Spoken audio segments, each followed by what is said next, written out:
जय श्री कृष्णा। माघ मास में आने वाली एकादशी का नाम षटतिला एकादशी होता है। षटतिला एकादशी पर भगवान विष्णु की तिल से पूजा की जाती है। ऐसी मान्यता है कि जो व्यक्ति षटतिला एकादशी का व्रत रखता है उसके जीवन में सुख और पुण्य की प्राप्ति होती है। इस दिन किए गए दान पुण्य का भी व्यक्ति को दोगुना लाभ मिलता है। इस बार षटतिला एकादशी पर बहुत ही शुभ योग बन रहा है। आइए जानते हैं षटतिला एकादशी का व्रत कब है, साथ ही जाने महत्व और पूजा विधि। कब है षटतिला एकादशी 2026 में? वैदिक पंचांग की गणना के अनुसार एकादशी तिथि का आरंभ 13 जनवरी मंगलवार को दोपहर में 3:18 पर होगा और 14 जनवरी को शाम में 5:52 तक रहेगी। ऐसे में उदया तिथि के अनुसार एकादशी का व्रत 14 जनवरी के दिन ही रखा जाएगा। इस बार षटतिला एकादशी के साथ मकर संक्रांति का शुभ संयोग भी बन रहा है। षटतिला एकादशी पर इस बार सर्वार्थ सिद्धि के साथ साथ अमृत सिद्धि योग बन रहा है। षटतिला एकादशी का महत्व ऐसी मान्यता है कि षटतिला एकादशी का व्रत करने वालों को पाप से मुक्ति मिलती है, साथ ही जीवन में सुख समृद्धि की प्राप्ति होती है और इस दिन पवित्र नदियों में स्नान करने से भी पुण्य फल की प्राप्ति होती है। इस दिन तिल का दान और तिल से जुड़े उपाय करने का दोगुना लाभ मिलता है। आज मैं आपको माघ महीने की षटतिला एकादशी व्रत की कथा सुनाने जा रही हूँ। एक समय दालभ्य ऋषि ने पुलस्त्य ऋषि से पूछा कि हे महाराज, पृथ्वी लोक में मनुष्य ब्रह्म हत्या इत्यादि महान पाप करते हैं, पराय धन की चोरी तथा दूसरे की उन्नति देखकर ईर्ष्या करते हैं, साथ ही अनेक प्रकार के व्यसनों में फंसे रहते हैं, फिर भी उनको नरक प्राप्त नहीं होता। इसका क्या कारण है? वे न जाने कौन सा दान पुण्य करते हैं जिससे उनके पाप नष्ट हो जाते हैं। यह सब कृपा पूर्वक आप कहिए। पुलस्त्य मुनि कहने लगे कि हे महाभाग, आपने मुझसे अत्यंत गंभीर प्रश्न पूछा है। इससे संसार के जीवों का अत्यंत भला होगा। इस भेद को ब्रह्मा, विष्णु, रुद्र तथा इंद्र आदि भी नहीं जानते, परंतु मैं आपको यह गुप्त तत्व अवश्य बताऊंगा। उन्होंने कहा कि माघ मास लगते ही मनुष्य को स्नान आदि करके शुद्ध रहना चाहिए। इंद्रियों को वश में कर काम, क्रोध, लोभ, मोह, अहंकार, ईर्ष्या तथा द्वेष आदि का त्याग कर भगवान का स्मरण करना चाहिए। पुण्य नक्षत्र में गोबर, कपास, तिल मिलाकर उनके कंडे बनाना चाहिए। उन कंडों से 108 बार हवन करना चाहिए। उस दिन मूल नक्षत्र हो और एकादशी तिथि हो तो अच्छे पुण्य देने वाले नियमों को ग्रहण करें। स्नान आदि नित्य क्रिया से निवृत्त होकर सब देवताओं के देव श्री भगवान का पूजन करें और एकादशी व्रत धारण करें। रात्रि को जागरण करना चाहिए। उसके दूसरे दिन धूप, दीप, नैवेद्य आदि से भगवान का पूजन करके खिचड़ी का भोग लगाएं। तत्पश्चात पेठा, नारियल, सीताफल या सुपारी का अर्घ्य देकर स्तुति करनी चाहिए। हे भगवान, आप दीनों के शरण देने वाले हैं। इस संसार सागर में फंसे हुओं का उद्धार करने वाले हैं। हे पुंडरीकाक्ष, हे विश्वभावन, हे सुब्रहाण्य, हे पूर्वज, हे जगतपते, आप लक्ष्मी जी सहित इस तुच्छ अर्घ्य को ग्रहण करें। इसके पश्चात जल से भरा कुंभ या घड़ा ब्राह्मण को दान करें तथा ब्राह्मण को श्यामा, गौ और तिल पात्र देना भी उत्तम है। तिल स्नान और भोजन दोनों ही श्रेष्ठ हैं। इस प्रकार जो मनुष्य जितने तिलों का दान करता है उतने ही 1000 वर्ष स्वर्ग में वास करता है। तिल स्नान, तिल का उबटन, तिल का हवन, तिल का तर्पण, तिल का भोजन, और तिलों का दान, ये तिल के 6 प्रकार हैं। इनके प्रयोग के कारण यह षटतिला एकादशी कहलाती है। इस व्रत के करने से अनेक प्रकार के पाप नष्ट हो जाते हैं। इतना कहकर पुलस्त ऋषि कहने लगे कि अब मैं तुमसे इस एकादशी की कथा कहता हूँ। एक समय नारद जी ने भगवान विष्णु से यही प्रश्न किया था और भगवान ने जो षटतिला एकादशी का महात्म्य नारद जी से कहा सो मैं तुमसे कहता हूँ। भगवान ने नारद जी से कहा कि हे नारद, मैं तुमसे सत्य घटना कहता हूँ, ध्यान पूर्वक सुनो। प्राचीन काल में मृत्यु लोक में एक ब्राह्मणी रहती थी। वह सदैव व्रत किया करती थी। एक समय वह 1 मास तक व्रत करती रही। इससे उसका शरीर अत्यंत दुर्बल हो गया। यद्यपि वह अत्यंत बुद्धिमान थी, तथापि उसने कभी देवताओं या ब्राह्मणों के निमित्त अन्न का दान नहीं किया था। इससे मैंने सोचा कि ब्राह्मणी ने व्रत आदि से अपना शरीर शुद्ध कर लिया है, अब इसे विष्णु लोक तो मिल ही जाएगा, परंतु इसने कभी अन्न का दान नहीं किया, इससे इसकी तृप्ति होना कठिन है। भगवान ने आगे कहा, ऐसा सोचकर मैं भिखारी के वेश में मृत्यु लोक में उस ब्राह्मणी के पास गया और उससे भिक्षा मांगी। वह ब्राह्मणी बोली, महाराज किस लिए आए हो? मैंने कहा, मुझे भिक्षा चाहिए। इस पर उसने एक मिट्टी का ढेला मेरे भिक्षा पात्र में डाल दिया। मैं उसे लेकर स्वर्ग में लौट आया।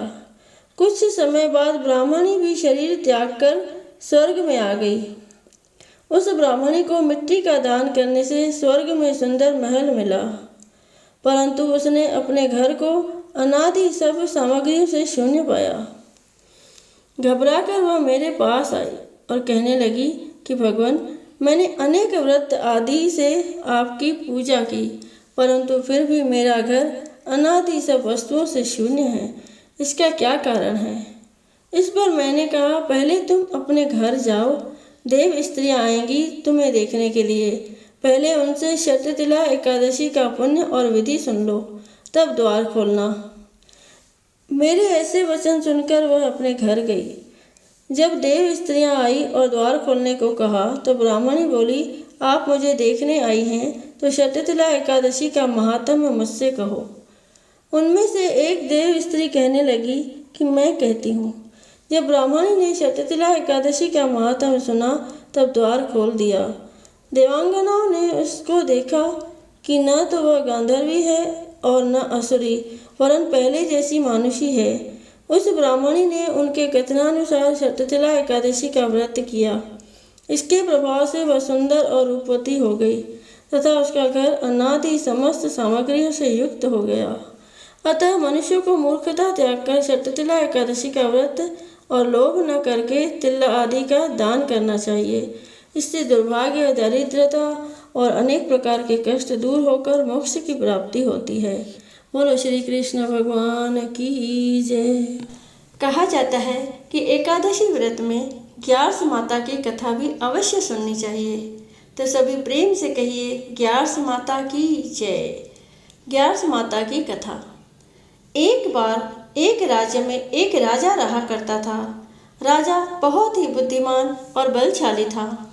राजा सदैव अपनी प्रजा का बहुत अच्छे से ध्यान रखता था। प्रजा भी अपने राजा को बहुत पसंद करती थी। राजा की 2 बेटियां थीं। राजा अपनी दोनों बेटियों से बहुत प्रेम करता था।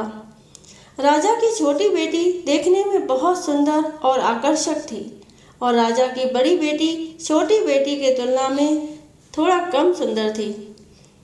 राजा की छोटी बेटी ग्यारस माता की पूजा किया करती थी और सभी लोग राजा की छोटी बेटी से बहुत प्रेम करते थे और बहुत प्रशंसा किया करते थे।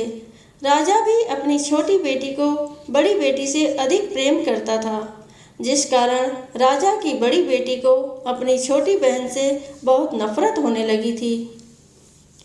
राजा की दोनों बेटियां जब बड़ी हो गई तब एक पड़ोस राज्य में रहने वाला राजकुमार राजा की बड़ी बेटी के लिए रिश्ता लेकर आया।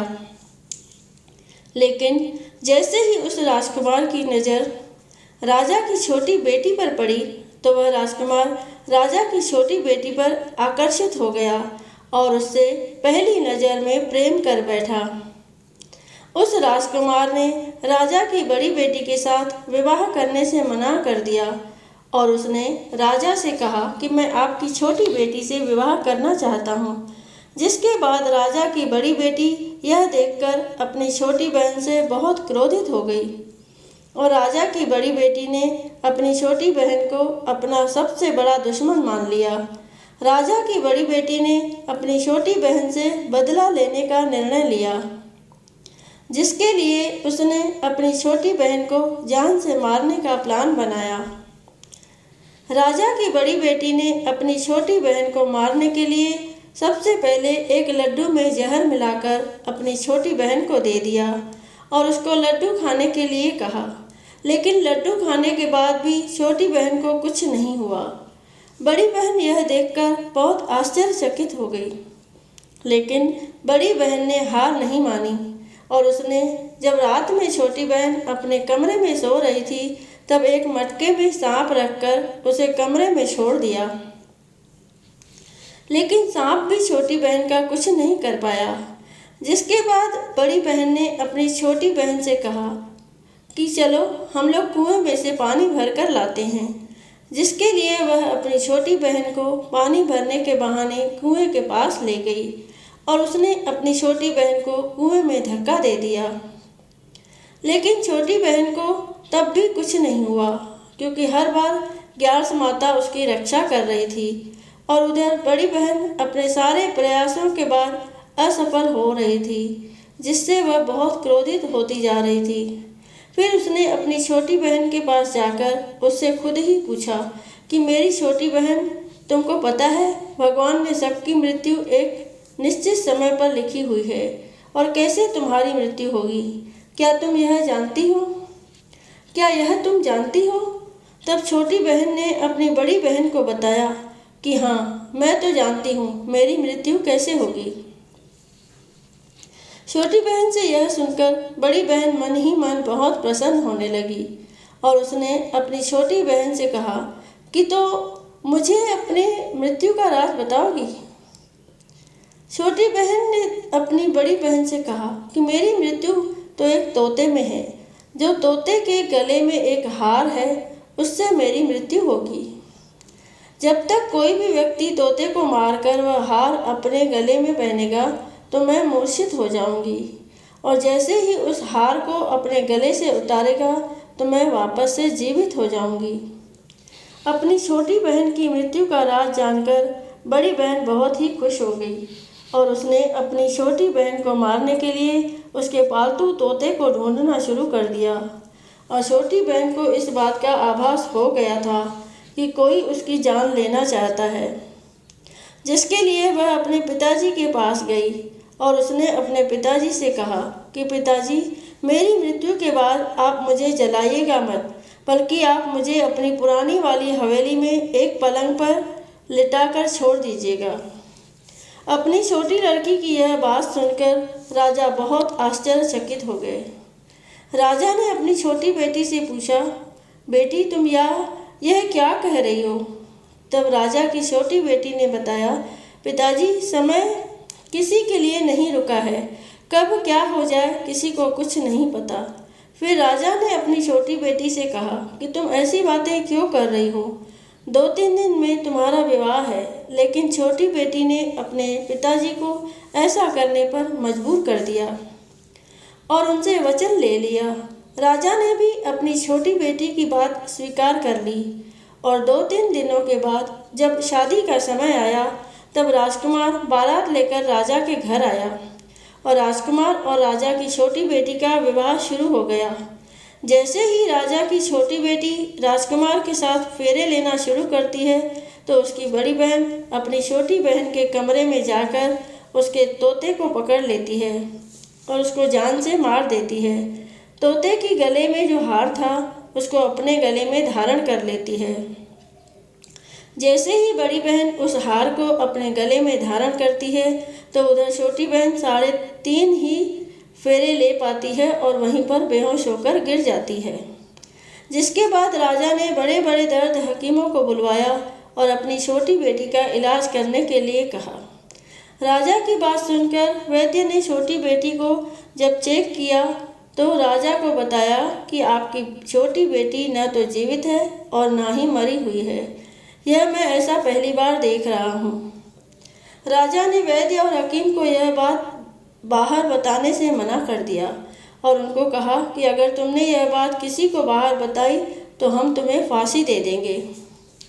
राजा ने अपनी छोटी बेटी को पुराने महल में जाकर एक पलंग में लेटा दिया और वहाँ पर कुछ सैनिक को तैनात कर दिया। वापस अपने महल पर आ गया। राजा की बड़ी बेटी अपने पिताजी के पास आई और कहने लगी कि पिताजी, अगर यह शादी संपन्न नहीं हुई तो आपकी इज्जत का क्या होगा? आप कहें तो मैं आपकी इज्जत बचाने के लिए राजकुमार से शादी करने के लिए तैयार हूँ।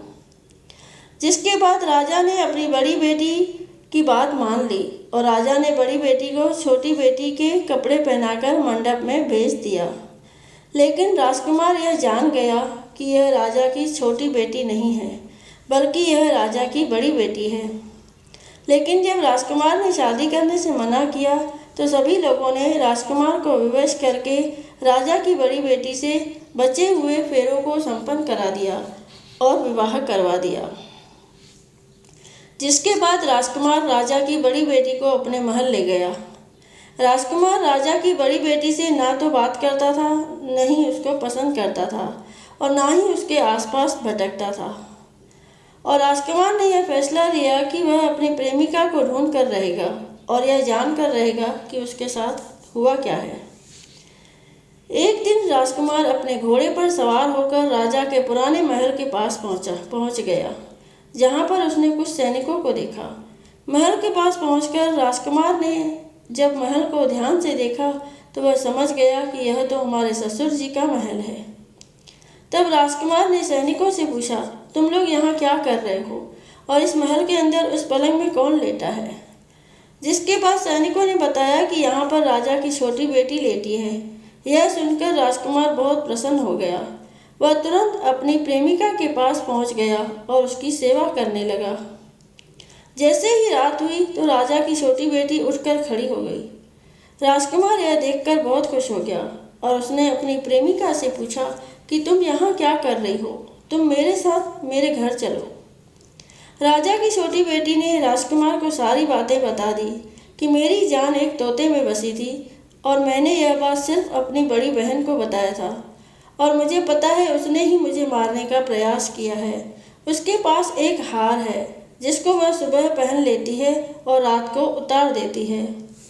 जब वह हार को पहने रहती है तब तक मैं मूर्छित रहती हूँ और जैसे ही वह हार को उतार देती है तो मैं जीवित हो जाती हूँ और जब तक मेरी बड़ी बहन के पास वह हार है तब तक मैं ऐसे ही जीवित और मूर्छित होती रहूँगी। अगर मेरी बड़ी बहन के पास जो हार है वह मेरे हाथ में लग जाए तो मैं हमेशा के लिए जीवित हो जाऊँगी। राजकुमार ने यह बात सुनकर राजा की छोटी बेटी के पास रहने का निर्णय ले लिया और उसने अपने बचे हुए 7 फेरे उस पलंग में लेटी राजा की छोटी बेटी के साथ ले लिए और अपना विवाह पूर्ण कर लिया और वहीं पर ही रहने लगा। देखते ही देखते कुछ समय में राजा की बेटी राजकुमार की पत्नी पेट से हो गई। एक दिन राजकुमार को किसी काम से बाहर जाना पड़ा। तब छोटी बहन के पेट में बहुत तेज दर्द होने लगा। जिसके बाद उसने ग्यारस माता का आह्वान किया। जिसके बाद वहाँ पर ग्यारस माता प्रकट हुई और उन्होंने अपने भक्तों के दर्द को दूर किया और एक पुत्र की प्राप्ति करवाई और वहीं पर अचानक से राजकुमार भी आ गया।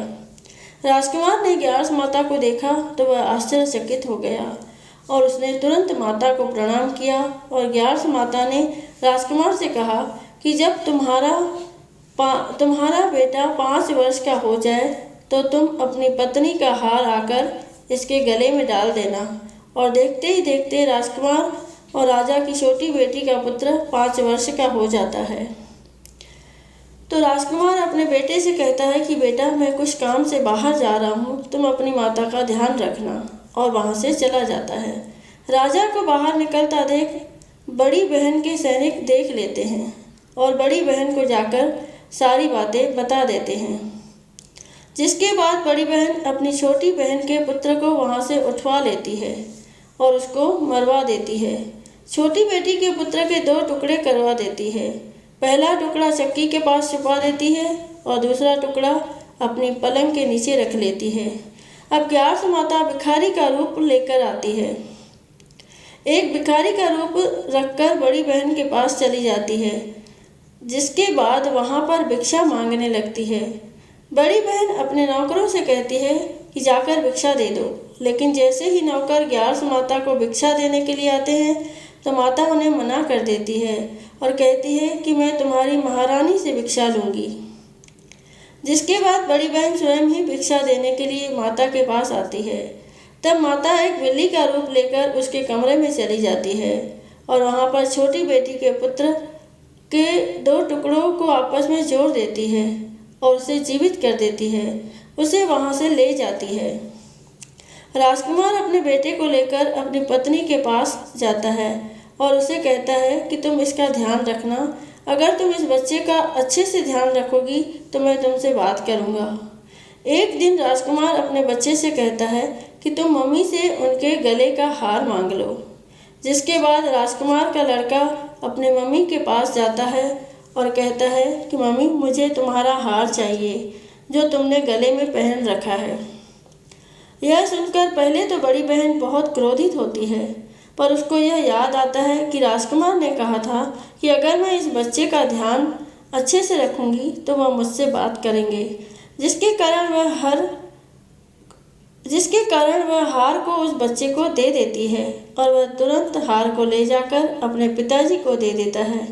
और तभी राजकुमार अपने बेटे को लेकर वहाँ से जाने लगता है और अपनी पत्नी से कहता है, तुम हमारे लिए खाना बना कर रखना, मैं शाम को आकर तुम्हारे साथ खाऊंगा। और वह अपने बेटे को लेकर वहाँ से चला जाता है। जिसके बाद वह राजा के पास जाता है और उनको सारी बातें बता देता है। राजा अपनी बड़ी बेटी की यह करतूत सुनकर बहुत क्रोधित होते हैं और अपनी परवरिश पर दोष देने लगते हैं और राजकुमार को अपनी छोटी बेटी के साथ रहने के लिए आदेश देते हैं। बोलो ग्यारस माता की जय, बोलो श्री कृष्ण भगवान की जय। आइए अब सुनते हैं भागवत पुराण के अनुसार तुलसी माता की संपूर्ण कथा। तो प्रेम से कहिए तुलसी माता की जय। तुलसी सालग्राम की जय, लक्ष्मी नारायण भगवान की जय। तुलसी से जुड़ी एक कथा बहुत प्रचलित है। श्रीमद् देवी भागवत पुराण में इनके अवतरण की दिव्य लीला कथा भी बताई गई है। एक बार शिव ने अपने तेज को समुद्र में फेंक दिया था। उससे एक महातेजस्वी बालक ने जन्म लिया। यह बालक आगे चलकर जालंधर के नाम से पराक्रमी दैत्य राजा बना। इसकी राजधानी का नाम जालंधर नगरी था। दैत्यराज कालनेमी की कन्या वृंदा का विवाह जालंधर से हुआ। जालंधर महाराक्षस था। अपनी सत्ता के मद में चूर उसने माता लक्ष्मी को पाने की कामना से युद्ध किया, परंतु समुद्र से ही उत्पन्न होने के कारण माता लक्ष्मी ने उसे अपना भाई के रूप में स्वीकार किया। वहां से पराजित होकर वह देवी पार्वती को पाने की लालसा से कैलाश पर्वत पर गया। भगवान देवाधिदेव शिव का ही रूप धरकर माता पार्वती के समीप गया, परंतु माँ ने अपने योग बल से उसे तुरंत पहचान लिया तथा वहां से अंतर्ध्यान हो गई। देवी पार्वती ने क्रुद्ध होकर सारा वृतांत भगवान विष्णु को सुनाया। जालंधर की पत्नी वृंदा अत्यंत पतिव्रता स्त्री थी। उसी के पतिव्रत धर्म की शक्ति से जालंधर न तो मारा जाता था और न ही पराजित होता था। इसीलिए जालंधर का नाश करने के लिए वृंदा के पतिव्रत धर्म को भंग करना बहुत जरूरी था। इसी कारण भगवान विष्णु ऋषि का वेश धारण कर वन में जा पहुँचे, जहाँ वृंदा अकेली भ्रमण कर रही थी। भगवान के साथ 2 मायावी राक्षस भी थे, जिन्हें देखकर वृंदा भयभीत हो गई। ऋषि ने वृंदा के सामने पल में दोनों को भस्म कर दिया। उनकी शक्ति देखकर वृंदा ने कैलाश पर्वत पर महादेव के साथ युद्ध कर रहे अपने पति जालंधर के बारे में पूछा। ऋषि ने अपने माया जाल से 2 वानर प्रकट किए। एक वानर के हाथ में जालंधर का सिर था और दूसरे के हाथ में धड़। अपने पति की यह दशा देखकर वृंदा मूर्छित होकर गिर पड़ी। होश में आने पर उन्होंने ऋषि रूपी भगवान से विनती की कि वह उसके पति को जीवित कर दे। भगवान ने अपनी माया से पुनः जालंधर का सिर धड़ से जोड़ दिया, परंतु स्वयं भी वह उसी शरीर में प्रवेश कर गए। वृंदा को इस छल का जरा आभास न हुआ। जालंधर बने भगवान के साथ वृंदा पतिव्रता का व्यवहार करने लगी, जिससे उसका सतीत्व भंग हो गया। ऐसा होते ही वृंदा का पति जालंधर युद्ध में हार गया।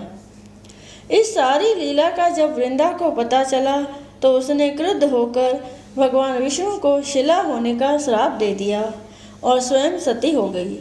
जहाँ वृंदा भस्म हुई वहाँ तुलसी का पौधा उगा। भगवान विष्णु ने वृंदा से कहा, हे वृंदा, तुम अपने सतीत्व के कारण मुझे लक्ष्मी से भी अधिक प्रिय हो गई हो। अब तुम तुलसी के रूप में सदा मेरे साथ रहोगी।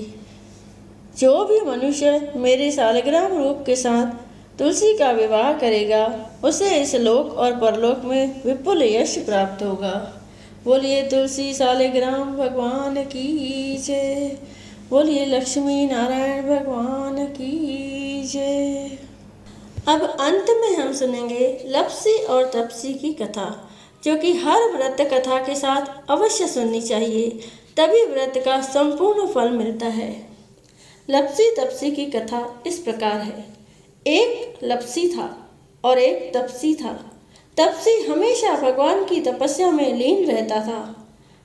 लप्सी रोजाना 1.25 सेर की लप्सी बनाकर भगवान का भोग लगाकर जीम लेता था। एक दिन दोनों लड़ने लगे। तपसी बोला, मैं रोज भगवान की तपस्या करता हूँ, इसीलिए मैं बड़ा हूँ। लप्सी बोला, मैं रोज भगवान को 1.25 सेर लप्सी का भोग लगाता हूँ, इसलिए मैं बड़ा। नारद जी वहाँ से गुजर रहे थे। दोनों को लड़ता देखकर उनसे पूछा कि तुम क्यों लड़ रहे हो। तपसी ने खुद को बड़ा होने का कारण बताया और लप्सी ने अपना कारण बताया। नारद जी बोले, तुम्हारा फैसला मैं कर दूंगा। दूसरे दिन लप्सी और तपसी नहाकर अपनी रोज की भक्ति करने आए तो नारद जी ने छुपकर 1.25 करोड़ की एक अंगूठी उन दोनों के आगे रख दी। तपसी की नज़र जब अंगूठी पर पड़ी तो उसने चुपचाप अंगूठी उठाकर अपने नीचे दबा ली। लप्सी की नज़र अंगूठी पर पड़ी, लेकिन उसने ध्यान नहीं दिया। भगवान को भोग लगाकर लप्सी खाने लगा। नारद जी सामने आए तो दोनों ने पूछा कि कौन बड़ा। तो नारद जी ने तपसी से खड़ा होने को कहा। वो खड़ा हुआ तो उसके नीचे दबी अंगूठी दिखाई पड़ी। नारद जी ने तपसी से कहा, तपस्या करने के बाद भी तुम्हारी चोरी करने की आदत नहीं गई, इसीलिए लप्सी बड़ा है और तुम्हें तुम्हारी तपस्या का कोई फल भी नहीं मिलेगा। तपसी शर्मिंदा होकर माफ़ी मांगने लगा। उसने नारद जी से पूछा, मुझे मेरी तपस्या का फल कैसे मिलेगा? यदि कोई गाय और कुत्ते की रोटी नहीं बनाएगा तो फल तुझे मिलेगा। यदि कोई ब्राह्मण को भोजन करवाकर दक्षिणा नहीं देगा तो फल तुझे मिलेगा। यदि कोई साड़ी के साथ ब्लाउज नहीं देगा तो फल तुझे मिलेगा। यदि कोई दिए से दिया जलाएगा तो फल तुझे मिलेगा। यदि कोई सारी कहानी सुने लेकिन तुम्हारी कहानी नहीं सुने तो फल तुझे मिलेगा। उस दिन से हर व्रत कथा कहानी के साथ लप्सी तपसी की कहानी भी सुनी और कही जाती है। बोलो श्री कृष्ण भगवान की जय। जय जगदीश हरे स्वामी, जय जगदीश हरे। भक्त जनों के संकट, दास जनों के संकट क्षण में दूर करे। ओम जय जगदीश हरे। जो ध्यावे फल पावे, दुख बिन से मन का स्वामी, दुख बिन से मन का। सुख संपत्ति घर आवे, सुख सुख संपत्ति घर आवे, कष्ट मिटे तन का, ओम जय जगदीश हरे। माता पिता तुम मेरे, शरण गऊँ मैं किसकी, स्वामी शरण गऊँ मैं किसकी। तुम बिन और न दूजा, प्रभु बिन और न दूजा, आस करूँ मैं जिसकी, ओम जय जगदीश हरे। तुम पूर्ण परमात्मा, तुम अंतर्यामी, स्वामी तुम अंतर्यामी। पार ब्रह्म परमेश्वर, पार ब्रह्म परमेश्वर, तुम सबके स्वामी, ओम जय जगदीश हरे। तुम करुणा के सागर, तुम पालन करता, स्वामी तुम पालन करता। मैं मूर्ख कलकामी, मैं सेवक तुम स्वामी, कृपा करो भरता, ओम जय जगदीश हरे। तुम हो एक अगोचर, सबके प्राणपति, स्वामी सबके प्राणपति। किस विध मिलूं दया में, किस विध मिलूं दया में, तुमको मैं कुमति, ओम जय जगदीश हरे। दीन बंधु दुख हरता, तुम ठाकुर मेरे, स्वामी तुम रक्षक मेरे। अपने हाथ उठाओ, अपने शरण बिठाओ, द्वार पड़ा तेरे, ओम जय जगदीश हरे। विषय विकार मिटाओ, पाप हरो देवा, स्वामी पाप हरो देवा। श्रद्धा भक्ति बढ़ाओ, प्रेमा भक्ति बढ़ाओ, संतन की सेवा, ओम जय जगदीश हरे। तन मन धन और संपत्ति सब कुछ है तेरा, स्वामी सब कुछ है तेरा। तेरा तुझको अर्पण क्या लागे मेरा, ओम जय जगदीश हरे। जगदीश जी की आरती जो कोई नर गावे, स्वामी आरती जो गावे। कहत शिवानंद स्वामी, कहत शिवानंद स्वामी, मन वांछित फल पावे। घर लक्ष्मी आए, सब दुख मिट जाए, ओम जय जगदीश हरे। ओम जय जगदीश हरे, स्वामी जय जगदीश हरे। भक्त जनों के संकट, दास जनों के संकट, क्षण में दूर करे, ओम जय जगदीश हरे। बोलिए विष्णु भगवान की जय।